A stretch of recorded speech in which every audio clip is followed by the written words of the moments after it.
Guys, it's me, Ken Gagalin. So, ako alang ipahanghambog sa inyo ang bago na ako napalit nga ball. Nindot kay ni siya o tanawa naka-engrave imong pangalan.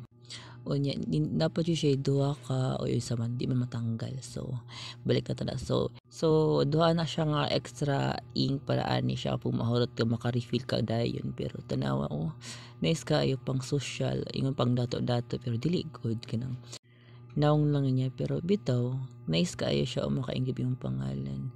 Nindot ni siya kung cashier ka or makahira ka dili siya mahiram-hiram mawala-wala di siya makawat kinala pangalan manong purpose na ko po diri nagpalit kay para di makawat kay kung sige manggug kag palit adlo ka magpalit kay wa joy may tabo puro na lang mga wala is pagka end of the shift ni so kana ato siyang ikuan o kana onda nice kayo o grabe wow.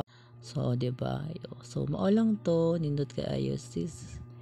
Again, it's King Gagalin. That's it. Dismissing. Ciao. Bye.